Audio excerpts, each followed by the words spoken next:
الصلاة والسلام.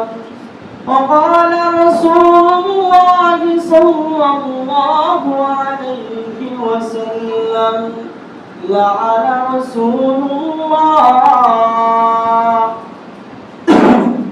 الواشم والمستوشم، أو كما قال عليه الصلاة والسلام.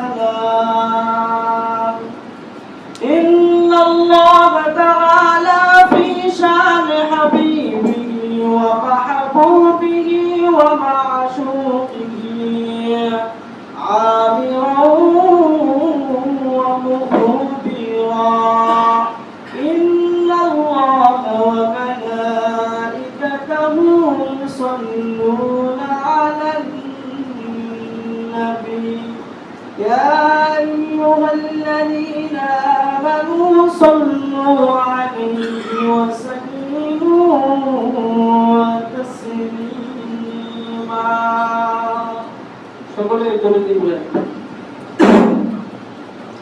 اللهم صل على محمد وعلى آل محمد كما صليت على إبراهيم وعلى آل إبراهيم إنك حميد مجيد. اللهم بارك على محمد وعلى آل محمد كما باركت على إبراهيم وعلى آل إبراهيم إنك حميد مجيد. আলহামদুলিল্লাহ, আল্লাহ রাব্বুল আলামিনের দরবারে সকলেই শুকরিয়া আদায় করি। ওই মহান রব্বে করিম দয়া করে, মায়া করে, মহব্বত করে দুনিয়ার বিভিন্ন ঝামেলা থেকে ফারেক করে আল্লাহ রাব্বুল আলামিনের হুকুম, মহান হুকুম পবিত্র জুমা নামাজ আদায় করার জন্য মসজিদে আসা এবং বসার তৌফিক দান করেন। ওই রব্বে করিমের দরবারে সকলেই কালিমাতুশ শুকর আদায় করি, সকলেই বলি আলহামদুলিল্লাহ। তো আল্লাহ রাব্বুল আলামিন আমাদের সকলকে মসজিদে আসা এবং বসা এবং সুস্থতার মতো নিয়ামত দান করার মাধ্যমে আসার তৌফিক দান করেন। এজন্য দিল থেকে আবার শুকরিয়া আদায় করি, সকলেই বলি আলহামদুলিল্লাহ। যাই হোক, সময় সংক্ষিপ্ত, আজকের আলোচ্য বিষয় হলো দুনিয়ার বিভিন্ন জায়গায় বিভিন্ন রকম রীতি নীতি আমাদের দুনিয়াতে চলমান। এর মধ্যে থেকে একটি রীতিনীতি আমরা অনেক দিন থেকেই আমরা পালন করি, অনেকে জানি।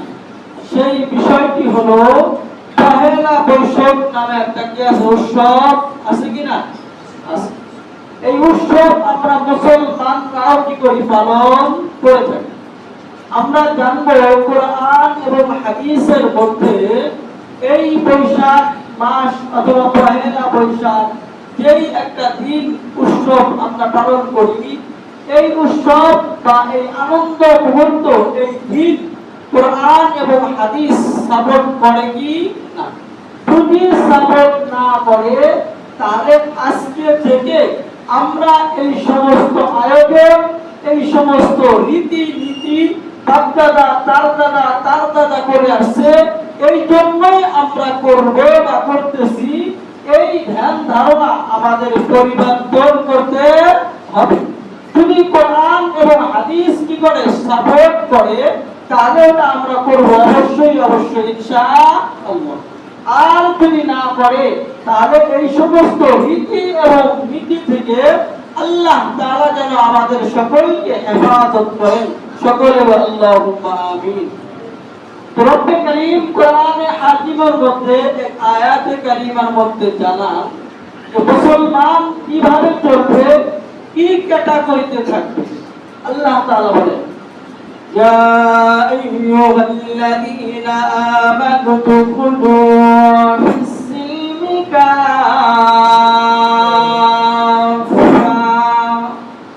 আল্লাহ রাব্বুল আলামিন কোরআনে হাকিমের মধ্যে ফরমান, হে দুনিয়ার বান্দা মুসলমান, আমানু দুখুলু ফিস-সিলমি কাফা।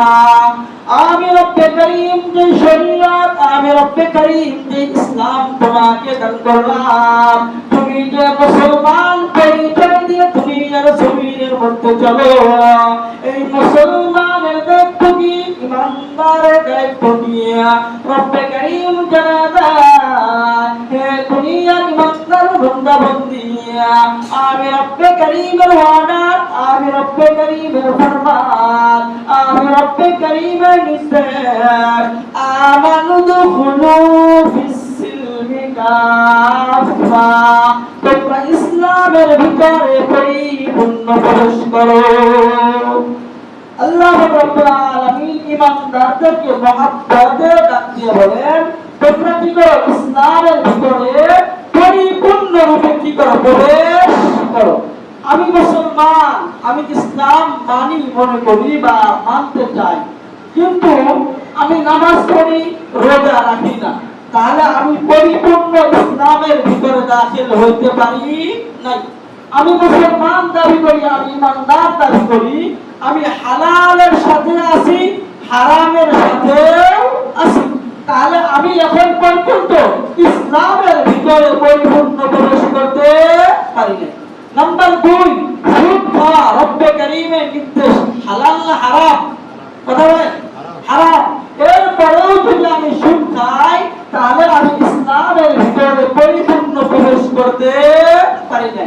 এরপর ঠিক তেমনিভাবে আল্লাহ তাআলা কোরআনে হাকিমের মধ্যে বিভিন্ন হাদিসের মধ্যে আছে, বিজাতিদের কৃষ্টি কালচার, ইহুদি নাসারা খ্রিস্টানদের কৃষ্টি কালচার কি করা যাবে না, অনুসরণ করা যাবে না।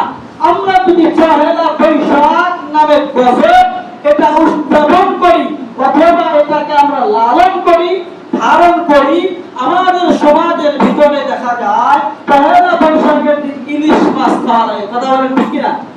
অনেকে দেখবেন পান্তা ভাত খাওয়া লাগে। কি খাওয়া লাগে? পান্তা ভাত। অনেকে দেখবেন গরু গোশত খায়। আজকে যত ভালো খাবে, সারা বছর সে ভালো খাইতে পারবে। এটা হলো কুসংস্কার, এটা ইসলাম কি করে না, সাপোর্ট করে না। এই জন্য রব্বে করিম বলে, এই সমস্ত রীতি নীতি যদি কোনো বান্দা ফলো করে, তাহলে ওই বান্দা ইসলামের ভিতরে পরিপূর্ণ দাখিল হইতে পারে নাই। রব্বে করিম আরো জানাচ্ছেন, ওয়ালা তাত্তাবিউ খুতুওয়াতিশ শাইতান। হে জগতের মানুষ, আল্লাহ রব্বুল আলামিন এই আয়াতে কারিমার মধ্যে জানান, এই সমস্ত মানুষ পরিপূর্ণ ইসলামের ভিতরে প্রবেশ করার ওয়াদা রব্বে করিম দান করলেন। এই সমস্ত মানুষ যখন পরিপূর্ণ প্রবেশ না করে, তখন এই সমস্ত মানুষ ইসলাম থেকে বাহিরে চলে যায়। রব্বে করিম বলেন, বাহিরের দিকটা কি? অনেক সময় শয়তানের কুমন্ত্রণায় পড়ে যায়, শয়তানের বিভিন্ন জায়গায় বিভিন্ন কৌশলের ভিতরে এরকম দেখা যায় ইসলাম থেকে ওই বান্দা খালিতে হয়ে যায়। এই জন্য রব্বে করিম বলেন, ওয়ালা তাত্তাবিউ খুতুওয়াতিশ শাইতান। হে দুনিয়ার বান্দার মুসলমান আল্লাহর গোলাম, দুনিয়ার জগতের মায়ায় পড়িয়া, শয়তানের ধোঁকায় পড়িয়া রব্বে করিম বলেন, শয়তানের দিকে তোমরা ইত্তেবা অনুসরণ কুন্তনায় করিও না। তাহলে আমরা দুনিয়ার জগতে রীতি নীতির দিকে যদি চলে যাই, এরপরে দেখা যাবে আমরা কি হয়ে যাব, শয়তানের দিকে পথভ্রষ্ট ইত্তেবা করব। এই জন্য আল্লাহ তাআলা বলেন, তোমরা ওয়ালা তাত্তাবিউ খুতুওয়াতিশ শাইতান, শয়তানের পথ, শয়তানের মত এর অনুসরণ ইত্তেবা করা যাবে না। এরপর আল্লাহ তাআলা বলেন, শয়তান তোমাদের ইন্নাহু লাকুম আদুউম মুবিন। শয়তান নিশ্চয় তোমাদের প্রকাশ্য শত্রু। এই জন্য শয়তান আমাদের কুমন্ত্রণা দিবে, শয়তান আমাদের গান বাজনা, পহেলা বৈশাখ বিভিন্ন রীতিনীতির দিকে নিয়ে যাবে। এই সমস্ত জিনিস থেকে আমাদের কি করতে হবে? হেফাজত থাকতে হবে, বিরত থাকতে হবে। থাকবো তো ইনশাআল্লাহ? আমাদের ছেলে সন্তান নিয়ে কোন নাইট ক্লাব, বিভিন্ন অনুষ্ঠান, বিভিন্ন নাচ গানে আমরা পহেলা বৈশাখ নামে যে গজব, এই গজবে পাঠাবো না এবং অন্য ভাইদেরকে আহ্বান করব, যাইতে দিব না। এই সমস্ত জিনিসে যদি আমরা যাই তাহলে আল্লাহ রাসূলের কি হয়? লানত হয়। রাসূল আকরাম সাল্লাল্লাহু আলাইহি ওয়াসাল্লাম এক হাদিসে পাকের মধ্যে ইরশাদ ফরমান, এই সমস্ত রীতি এবং নীতির ভিতরে একটা জিনিস আছে, শরীরের ভিতরে কি লাগায়? ট্যাটু লাগায়। অনেক সময় দেখা যায় দাঁতের ভিতরে কান করে, অনেক সময় দেখা যায় মানুষের জবানের ভিতরে একটা কি আছে? জিহ্বা আছে। এই মুখের জিহ্বাকে তারা দুই টুকরা আলাদা করে ফেলায়, এটাকে তারা সৌন্দর্য মনে করে। অথচ আল্লাহ তাআলা বলেন, লাকাদ খালাকনাল ইনসানা ফি আহসানি তাকওয়িম। আল্লাহ রাব্বুল আলামিন দুনিয়ার জমিনের মধ্যে মানুষ বানাইলেন। দুনিয়ার জমিন বা আসমান এবং জমিনের মধ্যে যত কিছু দেখেন, এরকম ভাবে দুনিয়ার জমিনের মধ্যে মানুষ মনে করে ফেরেশতার দাম বেশি। আল্লাহ তাআলার কাছে ফেরেশতার থেকে মানুষের দাম রব্বুল কারীমের কাছে বেশি। এই জন্য দুনিয়ার চাঁদ দেখেন, সূর্য দেখেন, বিভিন্ন জায়গায় সুন্দর দেখেন, এই সমস্ত সুন্দরের তুলনায় রব্বুল কারীম মানুষকে সুন্দর করে সৃষ্টি করেছেন। রব্বুল কারীম মানুষকে এত সুন্দর করে বানাইছেন যে চাঁদ সূর্য থেকেও, ফেরেশতাদের থেকেও রব্বুল কারীম মানুষকে কি বানাইছেন? সুন্দর করে বানাইছেন। এই জন্য মানুষ অনেক সুন্দর। এই মানুষ যদি তাদের অঙ্গ প্রত্যঙ্গ এরকম ভাবে আলাদা করে, তাহলে রাসূল আকরাম সাল্লাল্লাহু আলাইহি ওয়াসাল্লাম বলেন, এই সমস্ত মানুষের উপরে পয়গম্বরের এবং আল্লাহ তাআলার কি লানত, কি লানত, বদদুয়া। এই জন্য আমরা এই সমস্ত অঙ্গ প্রত্যঙ্গ, এই ট্যাটু আঁকা, চুল এডিট কাটা বা বিভিন্ন নববর্ষের যে উদযাপন করা, এই সমস্ত জিনিস থেকে আমরা কি থাকবো? বিরত থাকবো। রাসূল আকরাম সাল্লাল্লাহু আলাইহি ওয়াসাল্লাম এই যে আল্লাহ তাআলা যে আয়াতে কারিমা বললেন, এই আয়াতে কারিমার মধ্যে একটা ঘটনা আছে। মনসুর এক বাদশা ছিলেন। কি ছিলেন? মনসুর নামক এক বাদশা ছিলেন। এই বাদশার জামানার ভিতরে একজন ব্যক্তি বলছে যে আমার বউ যদি তাদের সে সুন্দর না হয় তাহলে আমার বউ কয় তালাক? 3 তালাক। এমন অবস্থার মধ্যে ওই মনসুর যেই রাজা ছিলেন, এমন ব্যক্তি বলছেন যে রাজার একেবারেই নিকটতম কর্মকর্তা। এখন পরের দিন দেখা যায় সে পেরেশানির চিন্তা। যখন মনসুরকে বললেন যে এই ব্যাপার, তখন সমস্ত উলামায়ে কেরাম এলাকার লোকজনকে ডেকে বললেন, এরকম এরকম ঘটনা আমার বউ আছে না গেছে। এমন অবস্থার মধ্যে সমস্ত উলামায়ে কেরাম বললেন যে তোমার বউ কি হয়ে গেছে? তালাক হয়ে গেছে। এই বৈঠকের ভিতরে আপনার আমার যারা আমরা কি মানি? ইমাম মানি। ইমামে আযম আবু হানিফা রাহমাতুল্লাহ আলাইহি ছিলেন। তিনি যখন চুপ ছিলেন, এরপরে যখন সবাই বললেন তোমার বউ তালাক হয়ে গেছে, আবু হানিফা রাহমাতুল্লাহ আলাইহি বলেন, লাকাদ খালাকনাল ইনসানা ফি আহসানি তাকওয়িম। রব্বে কারীমের ঘোষণা, রব্বে কারীমের ওয়াদা, দুনিয়ার সমস্ত জিনিসের থেকে মানুষকে আল্লাহ তাআলা সুন্দর করে কি করেছে? সৃষ্টি করেছে। তাতে রব্বে কারীমের এই কোরআনের আয়াতে কারীমার মাধ্যমে তোমার বউ এখনো তালাক হয় নাই। এই জন্য বোঝা গেল আল্লাহ তাআলা আমাদের সুন্দর করে বানাইছে। বানাইছে কিনা? এই জন্য আমরা আমাদের সৌন্দর্য, অনেকে দেখবেন এলাকার ভিতরে চুল কাটে, কি করে? বিক্রি করে। মানুষের মাথা থেকে পা পর্যন্ত পুরো অঙ্গ বিক্রি করা কি নাই? জায়েজ নাই। রক্ত বিক্রি করা জায়েজ নাই, রক্ত দান করা জায়েজ হবে, কারণ এটা একজনের উপকার হবে। কি হবে? উপকার হবে। এই জন্য এই সমস্ত বিষয় আমাদের ছেলে সন্তান এখন থেকে যদি আমরা এরকম ভাবে গড়াইতে পারি, তাহলে দেখা যাবে ইসলাম এবং মুসলমানদের তাহজিব তামাদ্দুন নিয়ে কিয়ামত পর্যন্ত আমাদের ছেলে সন্তান ইসলামের উপরে থাকতে পারবে। আর যদি আপনার আমার কারণে ইসলামের উপরে কিয়ামত পর্যন্ত আমার ছেলে সন্তানের সিলসিলা বাকি থাকে, আপনি আমি মারা গেলেও এই একটা কাজের কারণে রব্বে কারীম আপনার আমার কবরের ভিতরে সদকায়ে জারিয়া নামক আমাল কি করবে? রব্বে কারীম দান করবে। এজন্য আমরা কি করব? নেক কাজ করার চেষ্টা করব, নেক কাজের দিকে মানুষকে ডাকবো।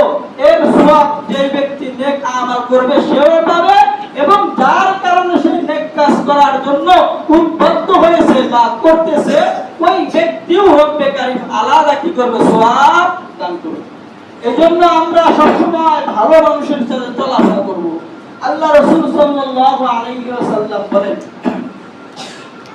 وقال رسول الله صلى الله عليه وسلم ما تشبه بقوم فهو منهم أو كما قال عليه الصلاة والسلام জগতের মানুষ জনাবে মুহাম্মদ আরবি সাল্লাল্লাহু আলাইহি ওয়াসাল্লাম পৃথিবীর মানুষদেরকে জানায় দেয়, একটা মেসেজ দিয়ে দেয়। আল্লাহ রাব্বুল আলামিন বলে, দুনিয়ার জমিনের মধ্যে যত বন্ধু হবে, দুনিয়ার জমিনের মধ্যে যার সাথে তোমার চলাফেরা হবে, যার সাথে সম্পর্ক তোমার হবে, দুনিয়ার জমিনের মধ্যে কোন বেঈমান, কোন নাস্তিক, ইসলাম বিরোধী লোক যদি তোমার নেতা হয়, আল্লাহ তাআলা কাল কিয়ামতের ময়দানে রব্বে কারীম তোমার সাথে সম্পর্ক থাকার কারণে হাশরের ময়দানে তোমার এবং ওই বিধর্মী এবং ইসলাম বিরোধী নেতার সাথে রব্বে কারীম হাশর নাশর করবে। এই জন্য আমরা যদি কি করি, এরকম পহেলা বৈশাখ পালন করি, তাহলে ওই ইহুদি খ্রিস্টান নেতারা যেরকম ভাবে এটা আবিষ্কার করছে, আপনার আমার হাশর নাশর ওই ব্যক্তির সাথে হবে। আল্লাহ রাসূলের কথা মিথ্যা সত্য? যদি সত্য হয় আপনি মনে করেন, তাহলে অবশ্যই অবশ্যই কি হবে? হাশর নাশর ওই যে ইহুদি নাসারার সাথেই হবে। এজন্য ওই কাজ থেকে যদি আমরা বিরত থাকতে পারি, তাহলে আপনার আমার হাশর নাশর হবে নবীদের সাথে, সিদ্দিকদের সাথে, শুহাদার সাথে, এরকম ভাবে উলামা একরামদের সাথে আপনার আমার হাশর নাশর যদি হয়, আপনার আমার কপাল রব্বে কারীমের কাছে কি হয়ে যাবে? খুলে যাবে। এজন্য কবি বলেন যে সৎ লোকের সাথে চললে কি হয়ে যায়? ভালো হওয়া যায়। অসৎ লোকের সাথে চললে কি হয়? সর্বনাশ হয়ে যায়। এই জন্য আমরা সৎ লোকের সাথে চলবো, তাহলে আমাদের জিন্দেগির মধ্যে ইসলাম ঢুকবে, ঈমান মজবুত হবে, আমালের ইস্তিহা, আমালের প্রতিযোগিতা বৃদ্ধি পাবে। বলেন यार बद बद कर बुआद मार बात हमके दाते पासे अल्लाह सबार। अल्लाह रब्बुल आलामीনের এক বান্দা অনেক বড় সাহিত্য এক কিতাবের মধ্যে এই কবিতা আবৃত্তি করে। এই শের একটা বলে, এই শেরের অর্থ হলো দুনিয়ার জগতের মধ্যে সৎ লোকের সাথে যারা চলবে তারা সৎ হয়ে যাবে, যারা অসৎ মিথ্যা মানুষের সাথে চলাফেরা করবে আল্লাহ তাআলা ওই সমস্ত মানুষ অসৎ এবং মিথ্যাবাদী হয়ে যাবে। এজন্য সৎ সঙ্গে স্বর্গবাস, অসৎ সঙ্গে সর্বনাশ। এজন্য আমরা মুসলমান, কথা বলেন ঠিক কিনা? এজন্য আমাদের প্রত্যেকটা কাজ, হাঁটা চলা, বাজার ঘাট, মসজিদ, মাদ্রাসা, বাড়ি ঘর, সমস্ত জায়গায় ইসলাম কি বলে, কোরআন কি বলে, হাদিস কি বলে, এই অনুযায়ী চলা লাগবে। কথা বলেন ঠিক কিনা? এর বাহিরে আমরা কোনো রাস্তা, কোনো পন্থা, কোনো নেতা, কোনো মানুষ কারো ইত্তেবা করা যাবে না। এর বাইরে ইত্তেবা করতে হলে আল্লাহ তাআলা বলেন ওয়ালা তাত্তাবিউ খুতুওয়াতিশ শাইতান, তোমরা শয়তানের ইত্তেবা অনুসরণ করিও না।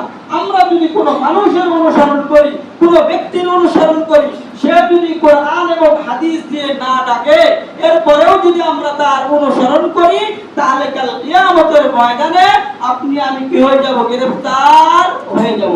আমরা দুনিয়ার জমিনের মধ্যে বিভিন্ন দলে বিভক্ত, আমরা নিজের জীবন দিয়ে দিতেছি। এখানে জীবন দিলে কোনো লাভ হবে না, কারণ এখানে ইসলামের কোনো ফায়দা নাই, আপনার কোনো ফায়দা নাই। ব্যক্তিগত ফায়দা হতে পারে, সেটা হলো আপনাকে রাজনীতিবিদ মানুষ হিসেবে চিনবে। এই জন্য আমরা যেই দলই করি না কেন, যার সাথেই চলি না কেন, সে ইসলাম এবং আল্লাহ তাআলাকে মানে কি না মানে। যদি সে আল্লাহকে মানে, রাসূল অনুযায়ী চলে, রাসূলের তরিকা অনুযায়ী চলে, তাহলে তার অনুযায়ী, তার কথা অনুযায়ী আমরা চলবো। তার কথা অনুযায়ী মানে আল্লাহ এবং রাসূল যেই কথা বলছে সেই কথাই সে মানুষকে বলবে। তার কথা অনুযায়ী আমরা কি করব? চলার চেষ্টা করব। অন্যথায় কোরআন এবং হাদিসের বাইরে যে কোনো ব্যক্তি যদি আমাদের ডাকে, যে কোনো কথাই বলে, যদি আমরা তার ডাকে সাড়া দিয়ে চলি, কোনো সওয়াব তো হবে না, বরঞ্চ আমি যদি তার সাথে যে মারা যাই, তাহলে কি হবে? আমার কোনো লাভ হবে না, বরঞ্চ দুনিয়ার কারণে আপনার মৃত্যু হয়েছে। আর যদি দ্বীন এবং ইসলামকে সামনে রাখে, তাহলে আল্লাহ তাআলা চাহে তো আপনার শাহাদাতের মৃত্যু রব্বে কারীম কি করবে? দান করবে। এই জন্য শেষ কথা হলো, আমরা পহেলা বৈশাখ নামক যে গজব, এই গজব থেকে যেন রব্বে কারীম সবাইকে হেফাজত করে। সকলে আল্লাহুম্মা আমিন। ওয়া আখিরু দাওয়ানা আনিল হামদুলিল্লাহি রাব্বিল আলামিন।